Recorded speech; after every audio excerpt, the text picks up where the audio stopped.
Today we're going to get back to our roots and just read some junk on the Evermore website. Right up at the top it says, Evermore Park Oktoberfest. Unleash your inner Bavarian this weekend. You do not want to miss the Bavarian party of the year. So I didn't actually know what Bavarian meant, and probably all of you do, and I'm going to look like an idiot, but I went down a Wikipedia rabbit hole, and now you have to come with me. The main Oktoberfest takes place in Munich, and Munich is the capital of and largest city in a state called Bavaria. Bavaria is the largest state in Germany, which isn't anything huge by United States standards as it's closest in size to West Virginia, but it's still the largest for them. So when someone says Bavarian, they're referring to the state of Bavaria, like if someone were to say Californian or Texan. And like some of those states, Bavarians have a strong identity and consider themselves Bavarians first and Germans second. The Bavarian Alps had inhabitants going back to the Stone Age, but the first written records of people here are of Celtic tribes who settled in the area a couple hundred years BC. Oktoberfest is the world's largest Volksfest, or German folk festival, and it's an important part of Bavarian culture, happening almost every year since 1810. The beer, which has made the city famous, probably accounts for the fact that although it's called Munich's Oktober Festival, they hold it in September. They just can't wait that long. The festival was cancelled in 2020 and 2021 for the reasons you would expect, and that was the first time they were cancelled since World War II. It was not, however, the first time that the festival was cancelled due to a pandemic, because the 1854 and 1873 Oktoberfest were cancelled due to an outbreak of cholera. All of the other times that the festival was cancelled was either due to war or subsequent recovery.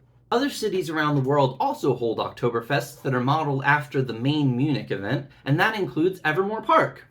If you click into the main page, it says The Ultimate Quest, Evermore Park's Oktoberfest. And you can see this one individual prominent in the marketing here up top, and also down here in this Oktoberfest logo, and that is von Müller. I believe it's Konrad von Müller, and I didn't come to the park in Aurora 2021, but as I understand it, he was a main character in that season and has become a weird sort of recurring character since then. And he can be found and met if you were to come to Oktoberfest. Right above this logo, Evermore makes the claim that theirs is the biggest and best Bavarian Oktoberfest party in Utah, which is just objectively incorrect. If you search for Utah Oktoberfest, the entire first page of results on Google will be for Snowbird's Oktoberfest. Snowbird's Oktoberfest draws in thousands of visitors every year, and is one of Utah's biggest festivals overall, not even just within Oktoberfest. And I love this weird little phrase in here, much more fun than a barrel of monkeys. So right here they have this photo gallery of a bunch of different pictures, which I think is a better way to display the pictures on here than when they had these same pictures displayed on the front main webpage with all of the JPEG around it. And I can't show you how crazy that looks on mobile because I'm recording you using my phone right now. But here's a version of this page that I love, because they did try to take into account different screen sizes, but it almost backfired on them. Because if you take up half of your screen with the window, which is something that I do frequently, there are multiple buy tickets buttons that are escaping the confines of their circle. And this is one of my favorite things at this screen size. If you click this drop-down hamburger menu, get in touch with us at 555-555-5555. And sadly, you'll have about as much luck at getting in touch with them at this phone number as you would at their actual phone number posted elsewhere. A little lower, the main text of the page says, celebrate in traditional German style this August and September with Evermore's Oktoberfest event. Dine on authentic food, dance to traditional music played by a live Oompa band, and most importantly, enjoy drinks with those you love. Fun and festivities await all. Going further down my Wikipedia rabbit hole, the first ever Oktoberfest was actually a wedding celebration. Ludwig, the Crown Prince of Bavaria, married Princess Therese on October 12, 1810, and the citizens of Munich were all invited to the festivities. The festival still centers around being a party with games and drink, as the website says here. This bulleted list mentions a dance party with classic 80s and 90s music. Not just music, classic music. Another reminder that 1980 was over 40 years ago. The bulleted list also mentions a best dressed contest, which has not actually taken place in any of the 3 weekends that have happened so far, but theoretically there would have been first, second, and third prizes for the best Lederhosen and Dirndls. which is another word that I didn't recognize, but it means that traditional dress that you see from that Bavarian type of region. It's apparently pronounced like Dirndl, and it comes from the word Dirn, which nowadays means prostitute. Hey, world's oldest occupation! But at the time that the dress was named this, it meant young woman. Down at the bottom of the page, there's these 4 chunks, and the first one promises live music. For many people, the Oompa Band was the best part of the event. And the other performers refers to roaming musicians. Like if you saw the Jester during this past mythos, one such musician might look a little familiar. The next chunk promises food. The bratwurst up top here has gotten very good reviews. The spatzel below it has not, because apparently it's just normal mac and cheese. Cheeseburger, fries, tenders, soda is the same as you can always get here. The pirate burger is a burger with onion rings and barbecue sauce. And as always, a cup of water is free.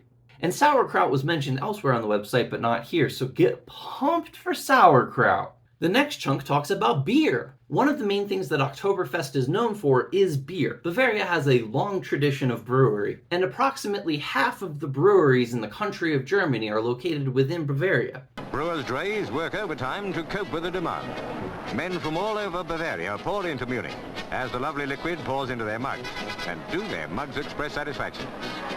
One thing that makes this Oktoberfest event unique in terms of Evermore is the presence of alcohol. The state of Utah makes it very difficult to serve alcohol, so as of yet, the main park has only been able to sell alcohol at special events like this. If you've ever actually wanted to get a beer in the Crooked Lantern Tavern, this is your opportunity to do so. And one thing that I absolutely adored was this confusing sign with 4 different types of beer and 5 different prices across from it. And one strike through that crossed out one of the beer types and then just kind of between 2 of the prices, like, I don't know. There are these really cool Oktoberfest mugs that people like to collect, and apparently they were serving mead or raspberry hard cider on alternating days due to low supply. And it might not even matter anymore for this upcoming final weekend, but it seemed they were serving mead on Fridays and the hard cider on Saturdays. And the final chunk is, of course, games. It mentions axe throwing, archery, and sword battles, which is the same as always. But new things that are added are obstacle courses, bull riding. There is a pie eating contest sponsored by the Provo Bakery. This part of the website mentions a drink holding contest. Elsewhere it was called a beer stein race. They will have 2 full cups of root beer, not as full as my jugs here, but you know, you get the point. But overall, there are fair games and attractions for all ages taking place every hour at the half hour. The Mechanical Bull is a unique addition and it closes at 10, so get there before that point. Now, back to that main front page. It mentions here Evermore's own creamy, non-alcoholic Dragon Ale. A lot of us, including myself, were extremely excited about that, because Dragon Ale is something that goes back in Evermore's lore since before I ever even came to the park. My shipment arrived today and I'm missing 6 bottles of Gold Dragon's Horn. Gold Dragon Horn is everyone's favorite. See, at Evermore Park, there's an ongoing quest that usually starts at the Crooked Lantern Tavern, where the tavern owner, Stave Pintman, has lost 6 bottles of his Golden Dragon Ale. This is a scavenger hunt that you can embark on throughout the town. And I'll play you this video of when I looked for the bottles in spring of 2022, before I ever even posted a single video on this channel. So we begin our walkthrough where we were most likely to find out about the quest in the first place, at the Crooked Lantern Tavern. And as we go through these people, there's the first bottle, bottle number 1 in the middle of Glenshire Grove. There's the same bottle from a different angle. Up here, the slanting shanty is being put back together. That actually has made some progress since this video was made. And just around the corner here, we have bottle number 2 in Loudon's Rest. Loudon, by the way, is spelled with an O at the end of the word. D-O-N, not D-E-N, as you can see in that sign right there. Keep walking around. And there is bottle number 3. Bottle number 3 is right outside the Pygmy-Weed Inn. And by the way, this is the first week that it was called the Pygmy-Weed Inn. I'm going to look at this sign right here. There it is. Pygmy-Weeds Inn. Sorry. And right here is all my Evermore friends before they were my friends. And that is bottle number 4, I believe, right next to the ruins. I'm audibly shivering at this part of the video because it was taken during Springfest, right when I found out about the park. That's bottle number 5. And it is just right next to the town square area. There's the old version of the map right there. But yeah, this was well over a year ago at this point, but I was fascinated with the park already, and through the flames, there is the 6th and final bottle. So you head back to the tavern. If there was a character on this night, which wasn't always the case, because the characters being there was just kind of a bonus during this unseason with the $5 entry fee. But if they were there, they would give you a trinket as a reward. And if not, you just had the satisfaction of having found all 6 of the bottles. So that's the background of Dragon Ale's place in the lore. But we were also interested in it just as a drink. Evermore is going to have its own beverage. Is it going to be something bottled, like pre-manufactured? Is it something that they're going to mix up themselves and serve in one of these commemorative steins? I really wanted to know what it looked like and tasted like, but I wasn't going to be able to make it down to Oktoberfest. So on August 18th, I made a plea in the World Walker Discord asking if anyone could perhaps look into this and film a video of this new Dragon Ale for me. There's an individual who is new to the World Walker Discord and is very active named Rafe. And Rafe kindly set out to try to track down this Golden Dragon Ale in park. And on the very first day they went to find it, and I will read their experience verbatim. I went to every restaurant/concession stand, starting at the tavern asking for it, and every single person looked at me like I was speaking a different language. I even ended up opening Evermore's website on my phone where it literally says, "End beers including Evermore's own creamy non-alcoholic Dragon Ale," and they still didn't know anything about it, and suggested that I ask at the next concession stand down the road, which is how I ended up circling the park a couple of times. The only person who even knew what I was talking about was the lady at the Hunter's Hovel. She was shocked to learn that nobody knew what I was talking about and was apologetic that it wasn't being served anywhere. She told me that she has tried it as they've been developing it, and it's going to be the signature drink of the park. Her description of it was that it tastes like cream soda with more vanilla. Eventually, I made it back around to the tavern and asked about it again, and this time someone overheard me inquiring about it, and he said, "Unfortunately, it wasn't ready for us to have available this week. We believe it will be ready for next week. So fingers crossed it'll actually be ready for next weekend. Sorry, Bob, I wasn't able to get you a video of it." So week number 1, they didn't have the Dragon Ale that I mentioned. Before the second week, there was some buzz trying to ask around and see if there was going to be Dragon Ale this time. Rafe reached out on Facebook to ask there and didn't get a response. So Rafe showed up at the front gate to ask the people who were taking tickets if there was Dragon Ale this weekend. And again, they had not heard of this Dragon Ale thing whatsoever. They went to ask somebody in the concession stand, and the same answer came back, that there weren't the ingredients for it this week, but hopefully next week. On the third weekend, however, right before the park opened, Evermore Park's social media posted that the Dragon Ale would be available that night, and they posted it next to a picture of the Crooked Lantern Tavern. So Rafe went out again to try to get a video of this for me because they're an absolute saint. Checked at the tavern first because that's what was displayed on social media, and they said you have to go to the Hex to get it. The folks at the Hex said that they were supposed to have it, but don't, and that they should go to Barter's East instead. And then finally, at Barter's East, we have our drink.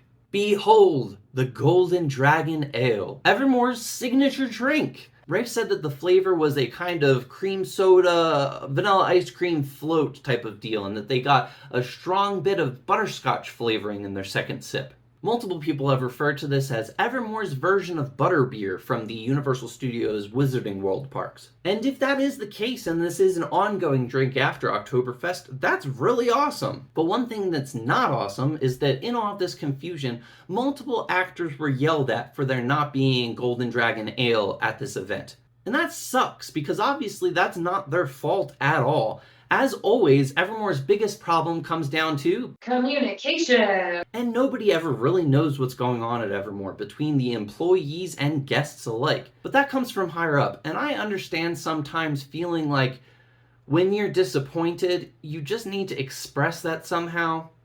And that's fair. But don't be mean to people who are there trying to help you have a good time. Now, in terms of the offering, the webpage where you can buy an annual pass for 2023 mentioned a Members Access Night Oktoberfest one night.